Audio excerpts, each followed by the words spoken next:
ಏನು ಲಕ್ಕುಂಡಿಯಲ್ಲಿ ನಿಧಿ ಒಪ್ಪಿಸಿದ ಕುಟುಂಬಕ್ಕೆ ಮಾತಲ್ಲೇ ಪರಿಹಾರವನ್ನ ಘೋಷಣೆ ಮಾಡಲಾಯ್ತಾ ಎನ್ನುವಂತ ಪ್ರಶ್ನೆಗಳು ಕೂಡ ಉದ್ಭವಿಸ್ತಾ ಇದೆ. ಪರಿಹಾರ ರೀತಿ ಕುಟುಂಬಕ್ಕೆ ಸಿಕ್ಕಿಲ್ಲ ಎನ್ನುವಂತ ಆರೋಪ ಕೂಡ ಕೇಳಿಬರ್ತಾ ಇದೆ. ಜನವರಿ 26ಕ್ಕೆ ಸನ್ಮಾನಿಸಿ ಸೈಟ್ ಹಣ ನೌಕರಿಯನ್ನ ಜಿಲ್ಲಾಡಳಿತ ಘೋಷಣೆ ಮಾಡಿದ್ರು. 10 ದಿನವಾದರೂ ಕೂಡ ಹಣ ರಿಲೀಸ್ ಆಗಿಲ್ಲ ಎನ್ನುವಂಥದ್ದು ಗೊತ್ತಾಗ್ತಾ ಇದೆ. ಕೆಲಸವೂ ಕೂಡ ಕೊಟ್ಟಿಲ್ಲ ಇವರಿಗೆ. ಹಿಂದುಳಿದ ವರ್ಗಗಳ ಇಲಾಖೆ ಹಾಸ್ಟೆಲ್ಗೆ ಅಡುಗೆ ಸಹಾಯಕಿ ಕೆಲಸ ನೀಡುವಂತ ಭರವಸೆಯನ್ನ ಕೊಟ್ಟಿದ್ರು. ಕಸ್ತೂರವ ರೀತಿಗೆ ಇನ್ನೂ ಕೂಡ ಕೆಲಸ ಸಿಗಲಿಲ್ಲ. ಗುತ್ತಿಗೆ ಆಧಾರದ ನೌಕರಿ ಸಿಕ್ಕಿಲ್ಲ ಎನ್ನುವಂತ ಆರೋಪ ಕೇಳಿ ಬರ್ತಾ ಇದೆ. ಸೈಟ್ ಜಾಗ ತೋರಿಸ್ತಾ ಇಲ್ಲ. ಬ್ಯಾಂಕ್ಗೆ ಅಲೆದಾಡಿದ್ರು ಕೂಡ ಹಣ ಸಿಗ್ತಾ ಇಲ್ಲ. ಅಧಿಕಾರಿಗಳ ವರ್ತನೆಗೆ ಸದ್ಯ ರಿತ್ತಿ ಕುಟುಂಬದವರು ಬೇಸತ್ತಿದ್ದಾರೆ. ರಿತ್ತಿ ಕುಟುಂಬದವರು ನಿಧಿ ಸಿಗ್ತಾ ಇದ್ದಂತೆ ಪ್ರಾಮಾಣಿಕವಾಗಿ ಅದನ್ನ ಸರ್ಕಾರಕ್ಕೆ ಒಪ್ಪಿಸುವಂತ ಕೆಲಸವನ್ನು ಕೂಡ ಮಾಡಿದ್ರು. ಗಣರಾಜ್ಯೋತ್ಸವದಂದು ಈ ಕುಟುಂಬಕ್ಕೆ ಸನ್ಮಾನಿಸುವ ಕೆಲಸ ಆಯಿತು. ಒಂದಷ್ಟು ಭರವಸೆಗಳನ್ನ ಕೊಟ್ಟಿದ್ರು. ಆ ಭರವಸೆಗಳು ಇನ್ನು ಭರವಸೆಯಾಗಿ ಉಳಿದಿದೆ.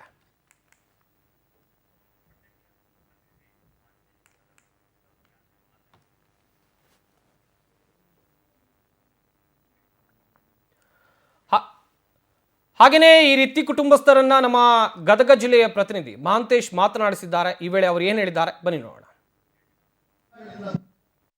ನಿಧಿ ಸಿಕ್ಕ ಪ್ರಕರಣದ ಅಂದ್ರೆ ರಿತಿ ಕುಟುಂಬ ಏನು ಪ್ರಾಮಾಣಿಕವಾಗಿ ಸರ್ಕಾರಕ್ಕೆ ನಿಧಿಯನ್ನು ಒಪ್ಪಿಸಿತ್ತು.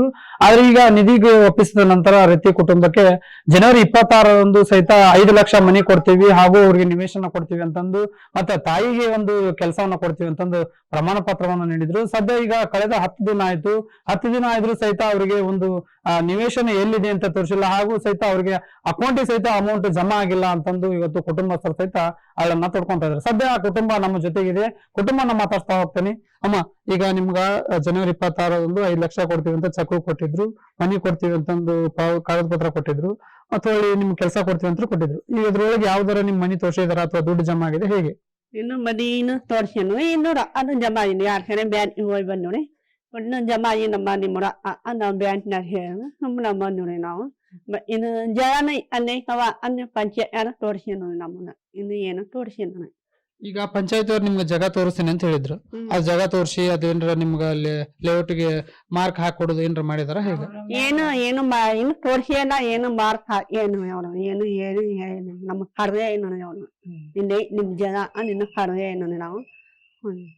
ಈಗ ಮನಿ ನೀವು ಹಾಕ್ಸಾಕಿದ್ರಿ, ಅಲ್ಲಿ ಏನ್ರ ತೊಂದ್ರೆ? ಈಗ ಯಾರ ಅಧಿಕಾರಿಗಳು ಬಂದು ನಿಮಗೆ ಜಾಗ ಕೊಡ್ತೀವಿ ಅಥವಾ ಕೆಲ್ಸದ್ ಹೇಳಿದ್ರು, ಇಲ್ಲಿ ಬರ್ರಿ ಅಂತಂದು ಏನ್ರ ಹೇಳಿದ್ರ ಹೇಗೆ? ಇವ ನಿನ್ನ ಮುಂದ್ ಬಂದ್ರೆ ಅನ್ ಬಾ ಅಂದೇರಿ ಬಾ ಅಂದೇ ಅಲ್ಲ ಅಷ್ಟನಿಯ ತೋರಿಸ್ತೀನಮ್ಮ ಅಲ್ಲೇನು ಮಾಡ್ತೀನ ಅಂತ ಹೇಳಿ ಒಪ್ಕೊಳ್ಳೋದು ಅಷ್ಟು ಚೆನ್ನಾರು ನೋಡಿ ಬಂದಿದ್ದು. ಈಗ ಮುಂದಿನ ದಿನಮಾನಗಳಲ್ಲಿ ಮತ್ತೆ ಮಳೆಗಾಲ ಸ್ಟಾರ್ಟ್ ಆಗುತ್ತೆ. ಮಳೆಗಾಲದೊಳಗ ನಿಮ್ಗೆ ಅನುಕೂಲ ಆಗ್ಲಿ ಅಂತಂದು ಹೇಳಿದ್ರು. ಅದ್ರ ಕುಟುಂಬ ಸಹಿತ ಹೇಳ್ತಾ ಇದಾರೆ, ನಾವು ಬಾಳ ದಿನ ಆತು ನಿಮ್ಮ ತವ್ರ ಮನ್ಯಾಗ ಇದ್ಕೊಂಡು ಮನಿ ಆದ್ರೆ ಅನುಕೂಲ ಆಕತಿ ಅಂತ. ಅಧಿಕಾರಿಗಳು ಈ ಬೇಗ ಬಂದು ಮಾಡ್ತಾರಂತಾರೆ ಇಲ್ಲ ಅಂತಾರೆ? ಅವ್ರು ಅದನ್ನ ಬೇಡ್ಕೊಂಡ್ ನಾವು ಏನ್ ಈಗ ಅಂದೆ ಅವ್ರಿಗೆ ಅದೇ ನಾವು ಮಾಡ್ಕೊಡ ಅದನ್ನ ಬೇಡ್ಕೊಂಡ್ ಎಲ್ಲರಿಗೆ. ಇಷ್ಟು ರೀತಿ ಕುಟುಂಬದ ಮಾತಾಗಿರ್ತಕ್ಕಂಥ ಅಂದ್ರೆ ಸಿಕ್ಕಂತ ನಿಧಿಯನ್ನ ನಾವು ನೇರವಾಗಿ ಹೇಗೆ ಸಿಕ್ಕಿತ್ತು ಹಾಗೆ ಕ್ಷಣದಲ್ಲಿ ಸಹಿತ ಸರ್ಕಾರಕ್ಕೆ ಒಪ್ಪುವ ಕೆಲಸವನ್ನ ನಾವು ಮಾಡಿದ್ವಿ. ಈಗ ನಮಗೆ ಸರಿಯಾದ ನಿವೇಶನ ಆಯ್ತು, ದುಡ್ಡಾಯ್ತು, ಸರಿಯಾದ ಸಮಯಕ್ಕೆ ಬರ್ತಾ ಇಲ್ಲ.